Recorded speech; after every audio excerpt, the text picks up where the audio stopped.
Alright, what's going on, everyone? So today Apple announced that they would be entering the car game. So basically their strategy is to kind of be like a competitor to Tesla. So Tesla's pretty unique when it comes to the car game. Obviously they're all electric, which is why they're named after Nikola Tesla. They got a lot of unique features though, which is really why I'd get a Tesla, because I don't really care for the whole electronic car, right? And you got to charge it, which is it's less convenient than just going to the gas station and filling up, especially when you're on road trips. I see a lot of people on TikTok, they make these TikToks saying, who says you can't road trip in a Tesla?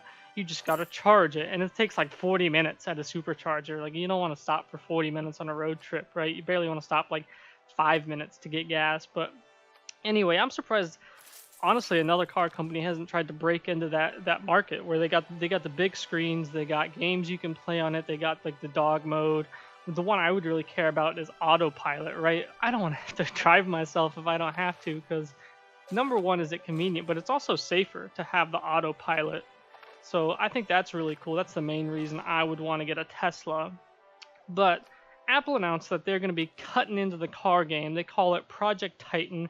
They've been working on it since like 2014, but they haven't really made any progress. Well, today they announced that in 2024 they're going to be coming out with the new Apple car, which is ridiculous to say, but it's going to be a reality probably. Which, please, I can tell you now, do not get the Apple car. Apple, pretty much ever since Steve Jobs unfortunately passed away, they've been going downhill. They can't make any like good new products. So I know they come out with a quote unquote new iPhone every year, but it's really just a revision. And whenever they do come out with some like new design to it, there's always big problems. There was the phones that like bent just in your pocket. They had those the phone that you would put it like up to your ear to talk. Then it would like pull your hair out because there was like a little crack just perfect enough to pull your hair out as you do it. Then they had that software update where supposedly it would protect your phone. Like if it detected that it was dropped in water, supposedly it was like turn it off so that, your phone wouldn't get fried. Because how circuit boards work is they can get wet. They just can't be on and wet. So then the software was supposedly supposed to make it so that you could drop your phone in water and then it would, turn the electronics off. You leave it in a bag of rice for like a week and supposed to be good. Obviously, that didn't work, which I don't even know why they would announce that. That just seems like something you should kind of quietly put in there. And then when it happens, you just tell them to leave it in rice for like a week, and it needs to be completely dried out, right? Like if there's even like one little smidge of water on the whole board, then the thing's fried. But what did I drop? I dropped like my iPod in water like back in 2010, honestly, and then I just let it completely dry out for like a month, and then it worked after that.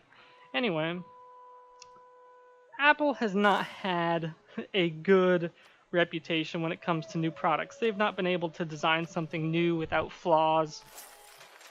Pretty much since Steve Jobs unfortunately passed away, which is unfortunate to say. He was, really what made Apple what it is. And I'm not trying to hate on Apple. I'm definitely not an Apple guy.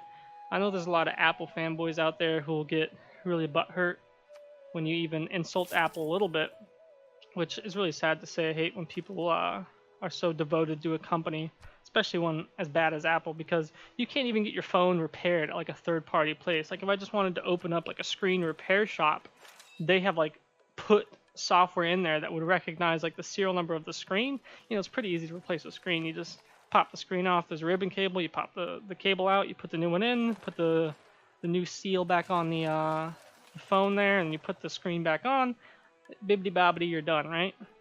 But what they did is they made it so that if it's not the same serial number as the phone, they would know that you have traded the screens out, and they would disable the fingerprint function, which is pretty grimy if you ask me. They're also always going after independent repair shops, right? They don't want people repairing the products. Basically, they want you to only be in the Apple sphere, which most people don't like. It's bad for the consumer, right? It's pretty anti-free market, pretty crony capitalist, honestly. So that's really not what you want. That's the opposite of what you want with your car company, right? You want to be able to take your car wherever. It's kind of beat it up if you need to, but I don't intend. I don't think Apple would intend to have a very durable car. But it is good that someone's going to try and compete with Tesla, because obviously the free market and competition breeds excellence. You only get the best products when there's a bunch of competing products. Other companies have to outdo each other, and Tesla's really had open reins to do whatever they want. I know they're a car company, but no one's making high-tech cars like that, which it would be nice to have more high-tech cars with, the same features, maybe not as elegant, but I really want like the autopilot feature in just like any car. And it'd also be nice to have a big screen and Twitch and be able to play games, but that's not too important. So that's really it. I mean, please do not get the Apple car. Oh, that's not even. I forgot to mention Apple's horrible batteries. The batteries are always dying on Apple products. I don't know what's their deal. Why they can't make like a decent battery to save their life. Oh my God! Do not get the Apple car, please. At least don't get like the first one. You gotta wait until they've gone through like 5 revisions maybe, and then get one. But that's really what you gotta be on the lookout for. So I'll throw some pictures on the screen, obviously, of what the Apple car looks like, but it looks like a Tesla basically. They're trying to break into to Tesla's market. They're also promising like next level battery technology, which I don't know what that means, but maybe it means that your battery won't blow up. I mean, I know they're not Samsung. It's probably not going to blow up if you bring it on a plane, but that's really what I wanted to talk about, because Apple does have good integration. You got AirPods. They work on your Mac, your phone, pretty much anything you walk into. Your watch. I know you can talk to people on your watch. I don't really own a lot of Apple products, or I don't own any Apple products, but I don't use Apple products very often. So let me know what you think, because honestly, this seems I'm looking forward to it. It seems like good news to me. I definitely will not be getting an Apple car. That's for dang sure. I wonder what kind of integration they'll be able to do with this, because all their products, they all work together. The watch, the phone, the AirPods, your credit card, it all links together, and it's all got like the Apple Sphere. So it'd be really cool to see some type of phone integration. I know a lot of phones, they got like Bluetooth and you can communicate with your car, but that's just not the same as like Apple level integration where it all just kind of works. You could be like a mindless idiot and it just works. Like Todd Howard would say, it just works.